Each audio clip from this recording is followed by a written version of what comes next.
Don José. Algunas cosas importantes. Oiga, quizás el hombre que más hizo una psicoanálisis de la personalidad de Hitler fue Erich Fromm. En el libro Miedo a la libertad hay un análisis del señor Hitler y el análisis psicosocial en cómo se desarrolló él. También de Martín Lutero y de Calviño, y el papel que jugó la teoría de Sigmund Freud en el marco de todo este desarrollo. Eso es un libro que yo lo tengo de consulta y ayer lo estaba leyendo, releyendo, importante para poder entender esto. Hitler hay varias biografías, últimamente la mejor de todas, pues, que incluso se llevó a, está la de pues, este señor, es un historiador inglés, que incluso se lleva en 2 series su biografía. Y solamente para entender la mente de Hitler, la mente enredada de Hitler, leer Mein Kampf es casi un sacrificio, porque es un libro que se nota la mente de una persona bastante pues, enredada de sus ideas, y que es una mezcolanza de cosas que va poniendo y que al final te das tú más un dolor de cabeza profundo. Bueno, también quiero decirles un par de cosas.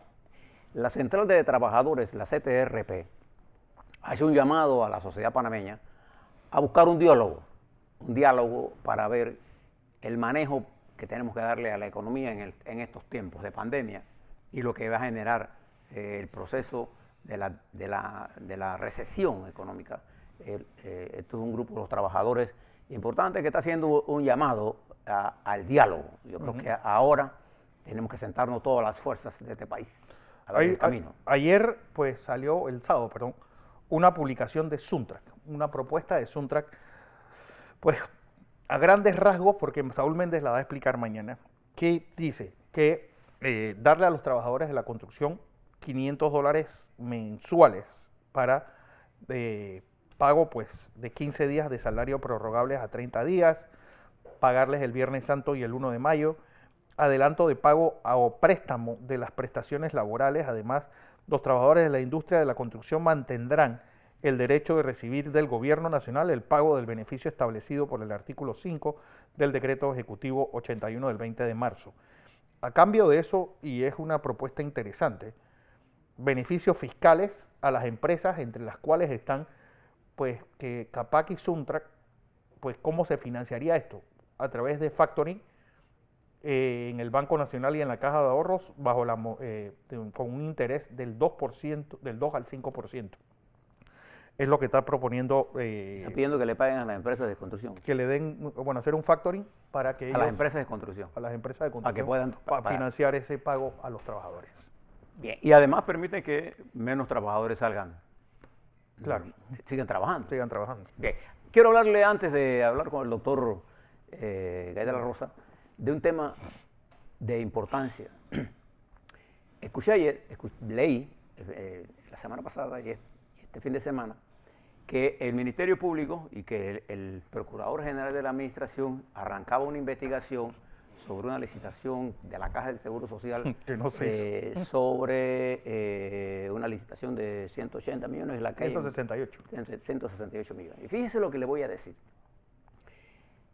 El derecho administrativo y el derecho penal son 2 cosas diferentes.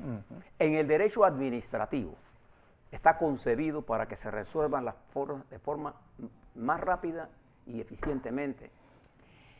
El derecho administrativo fue ignorado en la administración del señor Varela y por los fiscales. Sí. Y prefirieron inventar casos judiciales para judicializar lo que debía resolverse administrativamente. Por ejemplo, si una empresa está construyendo una obra y tiene una garantía, un bono de garantía, y tiene alguna dificultad o ha hecho algo malo, entonces usted ejerce el bono de garantía. Le deja producir a la sociedad lo que uno quiere, pero no. Inventaron que si una empresa tenía una cuenta y de esa cuenta le pagaban al que sea, ese era dinero sucio. Yeah. Entonces me llama la atención que el señor Procurador de la Administración, una forma increíblemente rápida, y una fiscal, abran una investigación sobre una área en la que no se ha cometido ningún delito. Sí. ¿Cuál es el delito que se ha cometido? Bueno. ¿Cuál es el desfalco que se ha cometido? Además de eso, basada en información Sesgada. que viene de redes internacionales prefabricadas. Bueno, ese es el mismo procurador de la administración que fingió demencia total con el caso de los Varela Leaks. Que ahí sí hay delitos, pues, a esgaya, y este señor fingió, pues, la risita, y con sus compinches en la prensa y TVN, los tipos escondieron toda la basura. Le quiero llamar la alfombra. atención porque esta actitud de publicar noticias en medios y después comprarla como si fuera... comprarla como noticias crímenes, es lo que está llevando un nivel de incertidumbre al sector privado. Exacto. Y le quiero hacer una llamada al señor Procurador General de la República, de que le preste atención a esto. Uno cuando investiga algo desde el punto de vista judicial tiene que haberse cometido un crimen, hombre. Exacto. Un delito. Mañana le voy a hablar sobre las cosas que tengo de esto y quién impulsa todo esto. Hombre. ¿Qué es lo que está en juego? Mañana le hablo un poco sobre esto, Fernando. ¿Qué es lo que quiero evitar? Que caigamos en el varelismo sin Varela. Exacto. Usted no puede aplicar la justicia de esa forma y se ha montado una campaña. Mientras uno y tenga usted sabe al de dónde señor viene la campaña, ¿no? Rigoberto González y al resto de las fiscales anticorrupción, pues creyendo que la prensa es parte del código penal de este país, así nos va a ir. Entonces, fíjese esto, el derecho administrativo tiene una forma, está concebido dentro de una filosofía, y el derecho penal está concebido dentro de otra filosofía.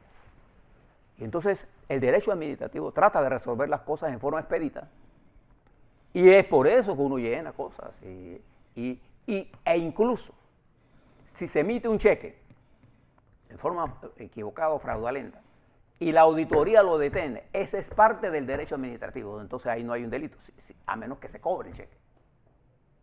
Entonces, lo que quiero explicarle a ustedes es que nosotros no podemos estar cayendo aquí en lo mismo de antes. Sí. De ello vamos a hablar mañana. No, y más todavía en un momento en el cual estamos esperando una recuperación económica, que lo peor que podemos tener es un empresariado aterrorizado, secuestrado, chantajeado, pues en un momento en el cual uno lo que necesita es que ese empresariado se sienta seguro y dispuesto a invertir en el país. Es lo mismo, Fernando, que nosotros queramos evaluar la situación difícil por la que atraviesa Copa Airlines, pensando en que el señor Stanley Mota es mi enemigo. Sí. No, nosotros tenemos que ver el problema de Copa Airlines, es una empresa estratégica, como una empresa panameña que ocupa miles de trabajadores que se ven afectados. Es que no solamente las miles de trabajadores, porque miles de trabajadores tienen muchas empresas. El problema es que es una empresa estratégica por toda la economía que genera. Entonces yo creo que debemos de ir dejando este método de la utilización de la justicia para el lawfare, y menos en este momento tan importante y tan complejo para el país. Y por eso aplaudo la iniciativa de los trabajadores, tanto del CTRP, de Suntra, proponiendo cosas, y después tenemos que llevarlo a la realidad, qué de ello es factible y qué no es. Pero tenemos que escucharlo, analizarlos. Ese es el camino. El gobierno tiene una propuesta, juntemos todas nuestras inteligencias y encontremos un camino. Recuerde, caminante no hay camino, se hace camino al andar, pero tenemos que andar todos, no para unos.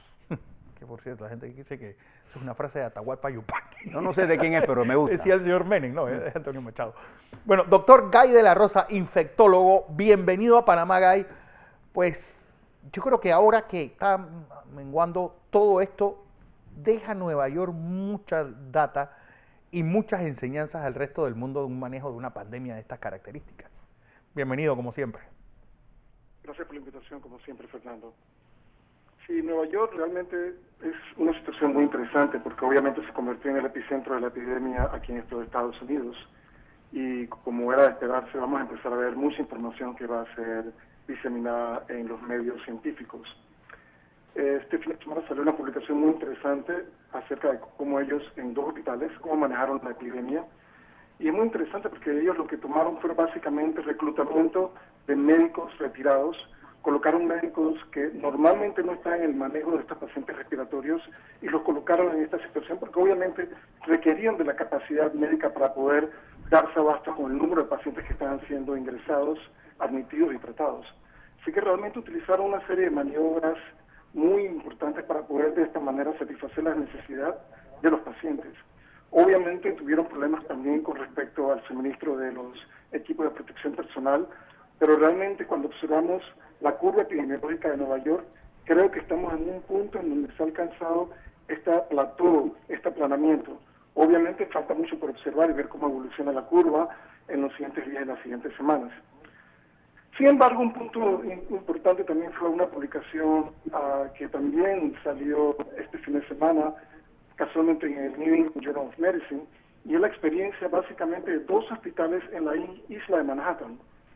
Ellos básicamente evaluaron los pacientes hospitalizados con COVID-19 entre marzo 5 y marzo 26. Y básicamente son dos hospitales que entre ambos suman arriba de 1,000 camas. Así que es un número de casos conocidos potencialmente. Identificaron 193 casos hospitalizados por COVID-19. Y lo interesante es que ciertos hallazgos son diferentes a la data que ya habíamos observado en Europa y la data que habíamos observado en China. Por ejemplo, de pacientes que se presentaron 193, el 24% demostraron la presencia de diarrea y el 19% demostraron la presencia de náuseas y vómitos. Esto en contraste con la información de China, en donde el 4% de los pacientes desarrollaron diarrea. Así que realmente las manifestaciones gastrointestinales, esto era algo que habíamos traído a colación por las anteriores, es algo para observar, porque realmente el virus puede afectar las células intestinales y puede excretarse en las heces, en las acciones diarreicas. Por lo tanto, pudiese convertirse desde el punto de vista hipotético en un potencial mecanismo de transmisión. El otro punto importante de este estudio es que aproximadamente 33% de los pacientes requirieron intubación y ventilación mecánica, es decir, aproximadamente 130 pacientes. Y lo interesante es que de estos 130 pacientes, hubo un porcentaje del 30% que básicamente no estaban requiriendo oxígeno suplementario durante las primeras 3 horas cuando fueron evaluados en el hospital, lo cual indica que la evolución fue dramática, fue rápida en el 30% de pacientes que pasaron no requerir oxígeno suplementario a requerir intubación y ventilación mecánica. Entonces, el punto es claro, la evolución puede ser rápida en algunos casos y debemos estar alertas. Guy, se ha empezado ya a sacar data. Uno, una madre puede transmitirle el coronavirus a su hijo a su feto o a través de la lactancia materna. Sí, es una pregunta que se han hecho muchas personas a lo largo de la epidemia. La transmisión vertical, es decir, de madre a feto intraútero, es muy improbable. Se han hecho estudios donde se ha tomado básicamente sangre de cordón umbilical, se han hecho hisopados nasofaringios a los recién nacidos, se han tomado muestras a lo largo del tiempo y realmente la transmisión vertical in útero es muy improbable. La segunda pregunta que debemos hacer es, ¿puede ser el virus, el coronavirus, transmitido por medio de la leche materna durante el proceso de lactación? Y la respuesta es no.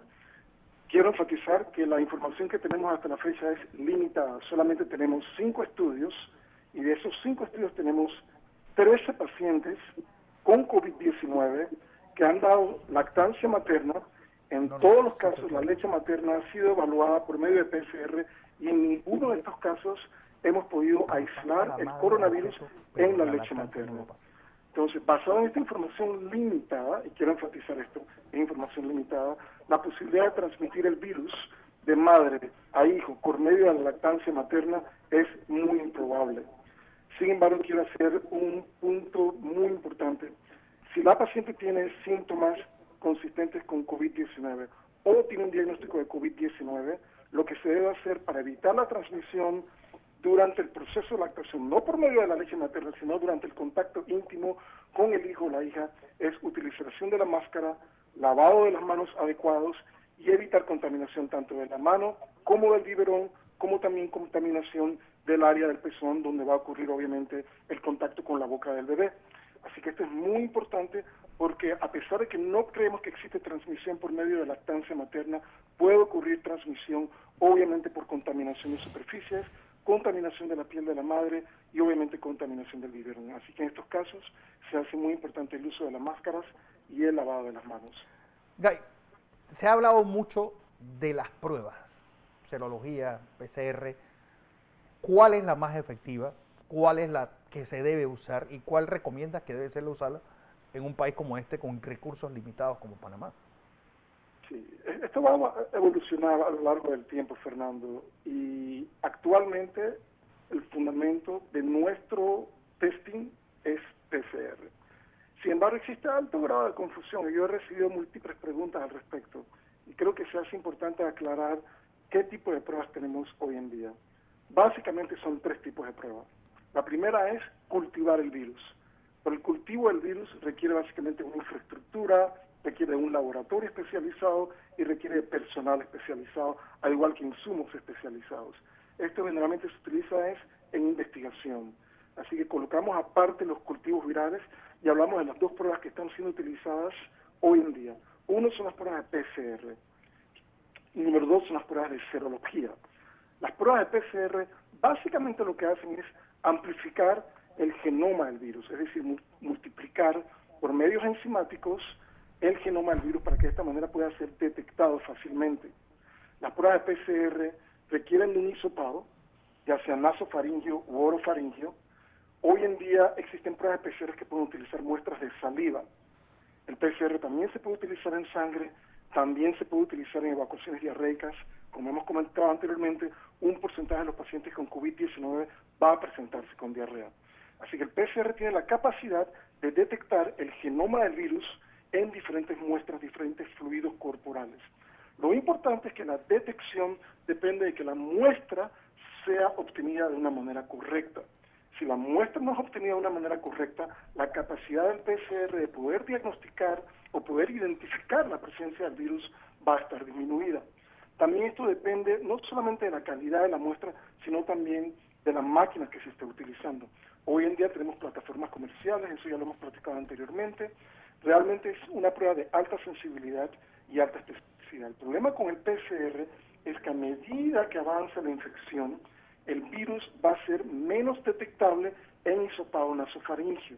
Y esto ha sido ampliamente documentado, en cuyos casos lo que se debe hacer es muestra de secreción respiratoria de vía respiratoria baja, ya sea un aspirado traqueal o un lavado bronquioalveolar. El punto es que la prueba tiene un periodo de ventana en donde va a ser útil. Sin embargo, si nosotros queremos establecer la presencia de una infección previa, de una infección anterior, el PCR no nos va a ser de utilidad. El PCR es útil en la fase aguda. Para determinar infección previa lo que requerimos son pruebas de serología, pruebas de sangre, en donde lo que estamos buscando son anticuerpos. Y lo importante aquí es que estos anticuerpos pueden ser detectados basado en algunos estudios tan tempranamente como el 4º día posterior a la infección. El problema que tenemos hoy en día con las pruebas de serología es que no son únicas, son múltiples. Tenemos las pruebas de flujo lateral, tenemos las pruebas de ELISA y las de inmunoluminiscencia. Y el problema que tenemos es que hoy en día la FDA ha aprobado aproximadamente 70 pruebas distintas para diagnóstico serológico. Todas estas pruebas son un poco distintas, tienen diferente sensibilidad y no son comparables necesariamente. El punto es que eventualmente vamos a tener que utilizarlas. Y de esto no cabe la menor duda. Para la fase aguda, la fase de pandemia en donde estamos actualmente, el PCR es nuestra arma diagnóstica.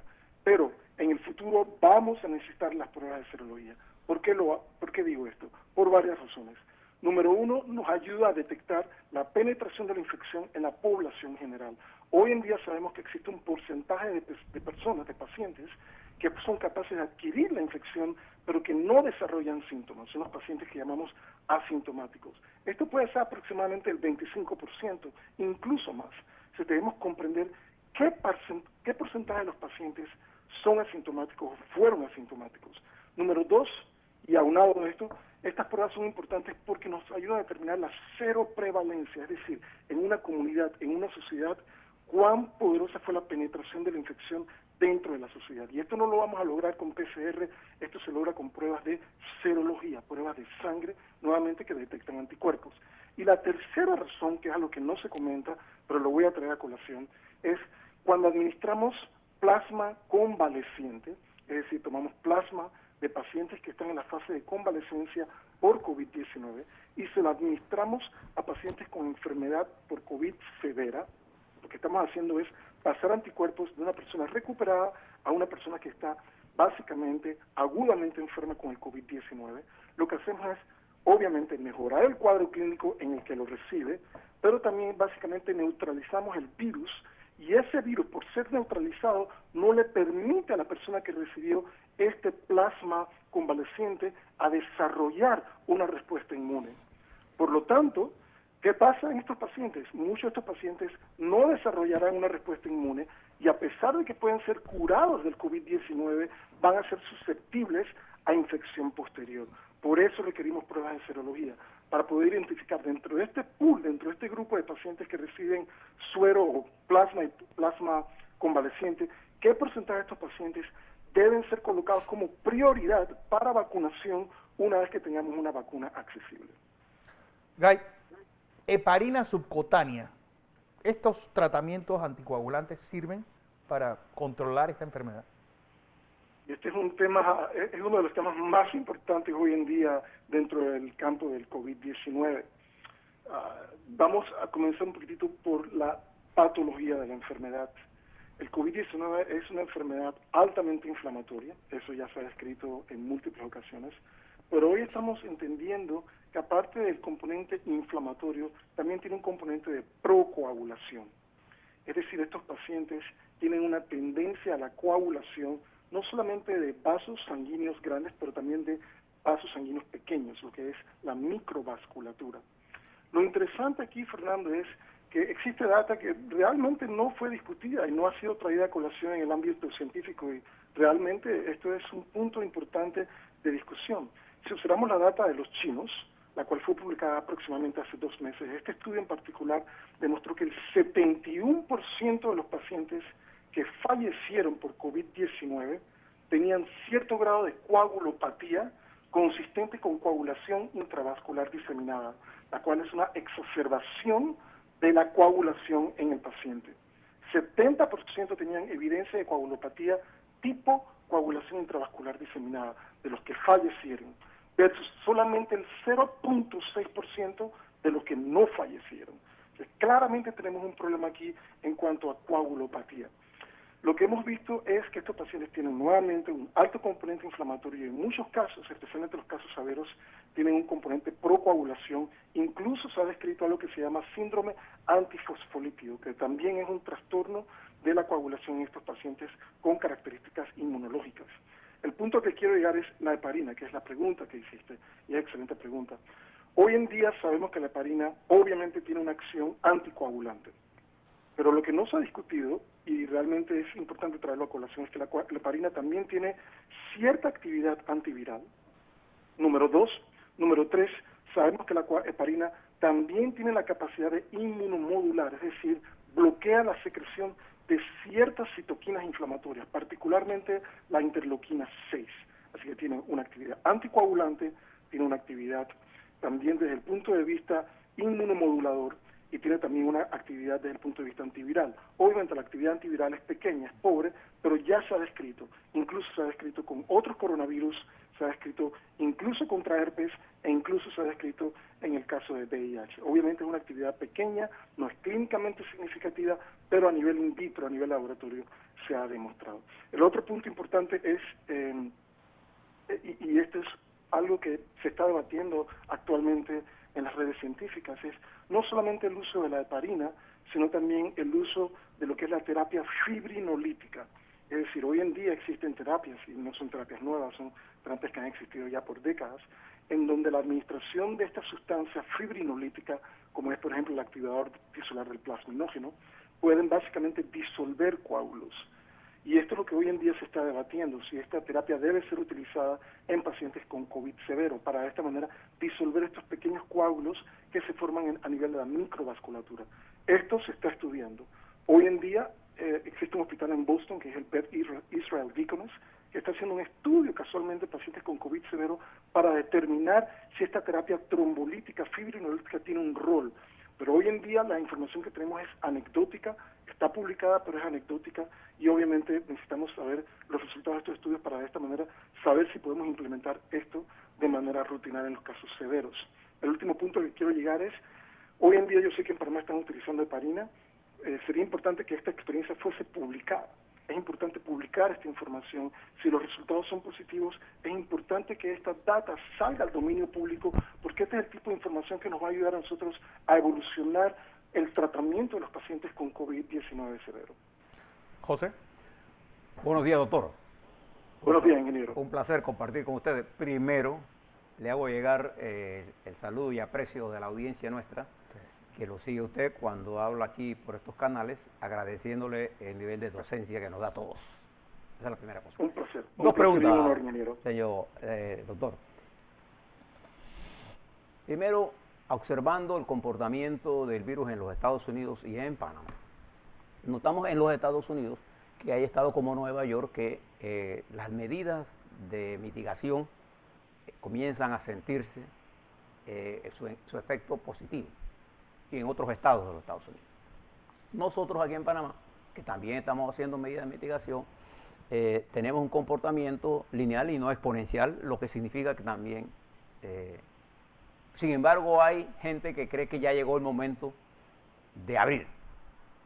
Ahora, mi pregunta es, ¿tenemos que hacerlo ya así de rápido o tenemos que tener calma? Y dos, al hablar usted de la heparina, circula en Panamá una serie de información, de videos con voz, de que se trata de una gran conspiración mundial, de que no se trata de un virus, sino de una bacteria que produce ataques a los pulmones y que con antibióticos se resuelve, y que a partir del miércoles el mundo ya sabe que no es un virus, sino que es una bacteria.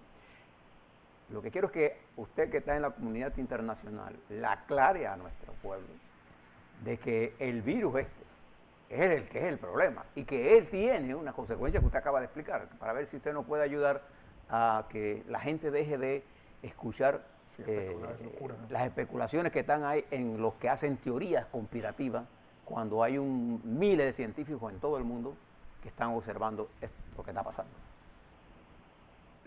Por supuesto, muchas gracias por las preguntas, ingeniero. Primero que todo, quiero tocar el punto de esto de las teorías de conspiración. En momentos de crisis, esto generalmente ocurre. Las personas salen con teorías de conspiración y lo que hacen realmente es confundir a la ciudadanía, confundir a la sociedad. Y esto lo que hace es realmente un daño. Entonces, a todas las personas que tienen interés científico con respecto al coronavirus, yo insto a la población a que accese básicamente los journals, las revistas médicas, las publicaciones médicas. Muchas de estas obviamente tienen un componente altamente científico. Sin embargo, existen ciertas publicaciones que realmente no requieren de ese conocimiento significativo desde el punto de vista científico. Incluso revistas como Science. Science tiene una sección generalmente escrita por personas que no son médicos para la población en general. Y yo pienso que este tipo de información es absolutamente importante para que la ciudadanía se eduque. En Panamá tenemos excelentes médicos. Yo pienso que se hace importante que la ciudadanía básicamente contacte a los médicos y que los médicos utilicen las plataformas que existen hoy día, las plataformas de redes sociales, para la educación de la población y evitar que este tipo de teorías de conspiración salgan afuera y hagan el daño que están haciendo hoy en día. Esta es una infección viral. Netamente es una infección viral. Lo que estamos aprendiendo hoy en día es que no se comporta como una infección viral tradicional. Es decir, como hemos comentado anteriormente, tiene un alto componente inflamatorio y posiblemente también un significativo componente procoagulativo. Entonces, por esta razón, la fisiopatología de esta infección es un tanto distinta y por esta razón debemos tratarla quizás de una manera alternativa. Lo que sucede en infecciones virales, y esto no es nada nuevo, esto ya ha sido descrito en el caso de influenza ampliamente, es que cuando ocurre una infección viral de este tipo, viral respiratoria, esto incrementa el riesgo de infecciones bacterianas, lo que llamamos superinfecciones. Y los patógenos están claramente bien descritos. Son los clásicos patógenos como el Staphylococcus aureus, como el Streptococcus pneumonia, e incluso ciertos patógenos que llamamos gram negativos. Y esto ocurre a nivel intrahospitalario, es algo que se ha observado y se ha descrito ampliamente.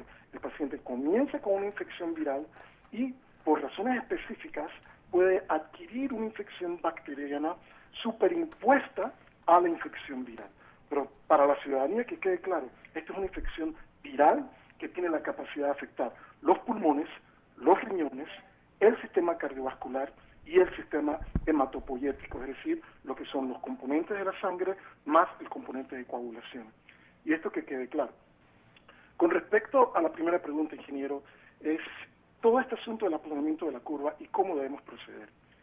Realmente he visto en las noticias una serie de artículos y comentarios hechos por personas no médicas que lo que están tratando de decir es que debemos hacer reapertura rápidamente porque de lo contrario la economía va a sufrir. Y esto realmente sería un error catastrófico porque yo pienso que Panamá ha tomado medidas importantes y yo pienso que estas medidas importantes van a rendir su fruto próximamente. Todo esto que hacemos de la cuarentena, de mantenernos en nuestras casas, de mantener el distanciamiento social, todo esto va a tener una repercusión positiva, pero como he comentado anteriormente, esto toma tiempo. Ver la repercusión va a tomar por lo menos 2 semanas, porque ese es el periodo de incubación extremo de esta infección por COVID-19, aproximadamente 14 días. Así que lo que hagamos hoy se verá reflejado en 14 días. La apertura prematura, temprana, de nuestra economía lo que va a causar es un rebrote. Y todo lo que hicimos lo vamos a perder. Entonces, es un llamado a las autoridades sanitarias, es un llamado a las autoridades de salud y es un llamado también a los negocios y a aquellas personas que están en el mundo básicamente de la economía. Si hacemos una reapertura temprana, lo que vamos a hacer es un retroceso en cuanto a todo lo que hemos alcanzado hasta la fecha. Y esto lo digo de una manera enfática. Observemos el plan que ha propuesto la Casa Blanca para la reapertura de la economía más grande y más poderosa del mundo, que es la economía de los Estados Unidos. Y el plan es claro, necesitamos 14 días no interrumpidos con disminución en la transmisión, disminución en el número de casos respiratorios y disminución en los diagnósticos de COVID-19. 14 días. Y esto no solamente es la posición de la Casa Blanca de Estados Unidos, esta también es la posición de Scott Gottlieb, que es un médico altamente reconocido en Estados Unidos, parte de Johns Hopkins, y esto lo estableció hace aproximadamente 2 semanas. Requerimos 2 semanas no interrumpidas con disminución en la transmisión. A ese punto podemos pasar a lo que se llama la fase 1, en donde empezamos a hacer una apertura paulatina, progresiva, organizada, escalada en cuanto a la apertura de la economía. Si esto se hace de manera abrupta, realmente vamos a perder todo lo que hemos hecho. Así es. Gay de la Rosa, pues infectólogo panameño, residente en los Estados Unidos, que pues día a día nos trae este amplio conocimiento y amplia data.